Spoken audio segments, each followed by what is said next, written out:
নমস্কার, শুভ সকাল সবাইকে। কেমন আছো সবাই? আশা করছি সবাই খুব ভালো আছো।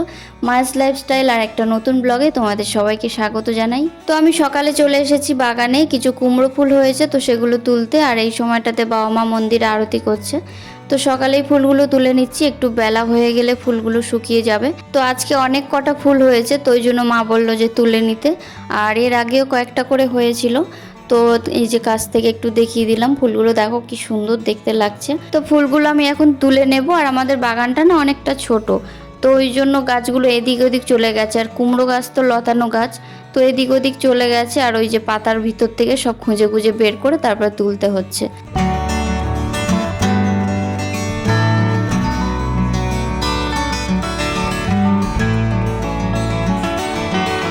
তো প্রায় প্রত্যেক দিনই কম বেশি ফুল ফোটে, তো আজকে বড়া বানানো হবে, তো ওই জন্য আমি ফুলগুলো তুলে নিচ্ছি। তো কুমড়োর ফুল প্রত্যেক দিন ফুটলেও কিন্তু কুমড়ো এখন সেরকম একটা হয়নি, তো কয়েকটাই হয়েছে। আর যেগুলো হচ্ছে না সেগুলো কিছু একটা পোকাতে ছিদ্র করছে আর নষ্ট হয়ে যাচ্ছে। আর ওই যে দেখো ছোট্ট একটা কুমড়ো ধরেছে।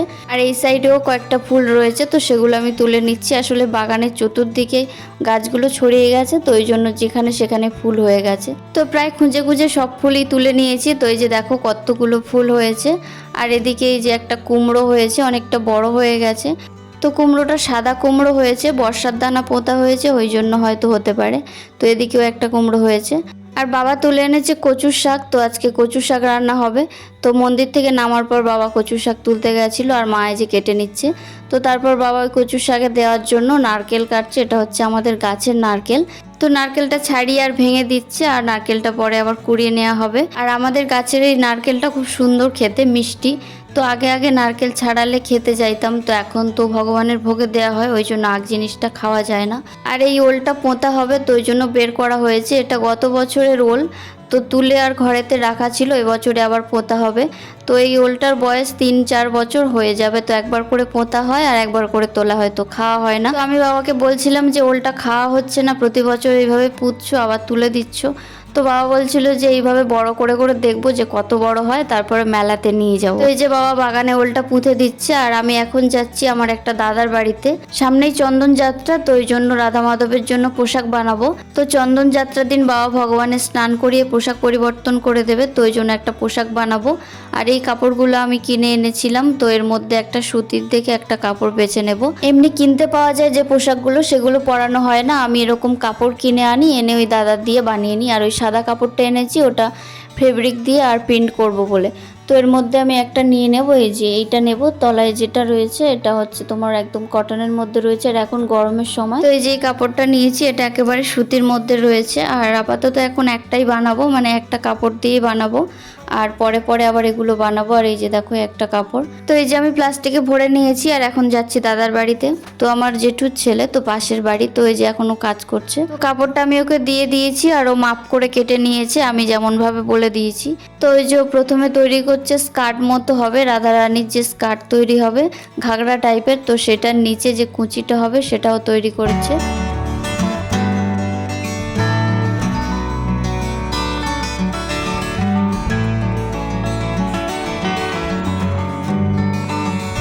ওখানে বানাচ্ছে, এখনো কমপ্লিট হয়নি। তো আমি বাড়িতে চলে এসেছি, আর স্নান করে চলে এসেছি মন্দিরে প্রণাম করতে আর তুলসী গাছে জল দিতে। তো কিছুক্ষণ পরে গিয়ে আবার আমি দেখব।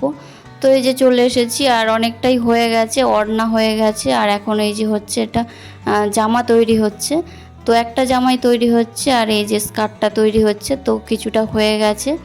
আর এই যে দেখো স্কার্টটা হয়ে গেছে, কমপ্লিট হয়ে গেছে। তো বাড়িতে গিয়ে আবার ভালোভাবে দেখাচ্ছি।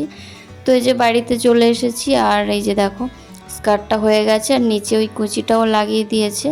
আর এই যে ছোট মতো জামা, একটা জামাই তৈরি হয়েছে, মানে কাপড়টা একটু শর্ট হয়ে গেছে। আর এই দুই সাইডে ওড়না তৈরি করা হয়েছে, একটা রাধারানীর জন্য, একটা ভগবানের জন্য।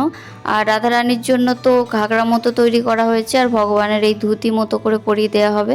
তো ওই জন্য এটাতে আর কিছু করা হয়নি, এমনি দু সাইডে হালকা করে একটু সেলাই করে দেওয়া হয়েছে, আর ধুতির মতো করে পরিয়ে দেওয়া হবে। তো তারপর আমি রান্নাঘরে চলে এসেছি, আর ফুলগুলো কেটে ধুয়ে পরিষ্কার করে নিয়েছি। আর বড়া ভাজার জন্য দুটো তিনটে একসাথে করে গুছিয়ে নিয়েছি। আর এদিকে ব্যাটারটাও তৈরি করে নিচ্ছি।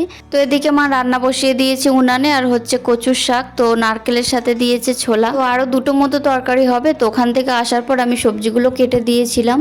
তো এই যে কুমড়ো ফুলের বড়া ভাজা হচ্ছে, আর ভোগের জন্য কয়েকটা ভেজে দেওয়া হবে আর বাকিগুলো আবার পরে ভাজা হবে। তো তোমাদের উদ্দেশ্যে আমার একটা কথাই বলার, যে কজনই ভিডিওটা দেখছো একটা করে কমেন্ট করে যেও সবাই। তো ভালো মন্দ যাই মনে হয় সেটাই কমেন্ট করো। তো কমেন্ট করলে ভালো লাগে, আর কোথায় থেকে ভিডিও দেখছো সেটা অবশ্যই জানিও। তো ভুল ত্রুটি হলে অবশ্যই বলতে পারো, আর আমি ইমপ্রুভ করার চেষ্টা করব। তো সবাই পাশে থেকো, এটাই চাইবো। তো এই যে ফুলের বড়া ভাজা হয়ে গেছে, আর তারপরে মা এই যে ভোগের জোগাড় করে দিচ্ছে।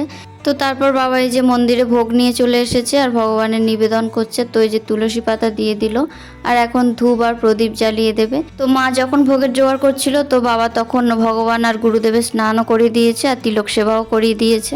তো ভগবানের নিবেদনের পর কিছুক্ষণ ভোগ রেখে তারপর গুরুদেব আর সমস্ত দেবদেবীর উদ্দেশ্যে ভোগ ঘুরিয়ে দেবে। তো ভোগ নিবেদনের পর বাবা এই যে মন্দিরের দরজা দিয়ে দিচ্ছে, আর কিছুক্ষণ পরে গিয়ে গুরুদেবের উদ্দেশ্যে ভোগ ঘুরিয়ে দেবে। তো তারপর ভগবান আর গুরুদেবের নিবেদনের পর ভোগ নামিয়ে এনেছে। আর এই যে দেখো সবটাতে তুলসী পাতা দেওয়া রয়েছে, আর এই সাইডে এটা দিয়েছে নোড়ের আচার। তো এই আচারটা বাড়িতেই তৈরি করা হয়েছে, কারণ বাইরের জিনিস তো ভোগে দেওয়া যাবে না। তো তারপর মা এই যে খেতে দিচ্ছে। তো ভিডিও ভালো লাগলে চ্যানেলটা সাবস্ক্রাইব করে দিও, একটা করে কমেন্ট সবাই করে যেও, যেটা আগে বললাম। তো সবাই ভালো থেকো, দেখা হবে পরের কোনো ব্লগ ভিডিওতে।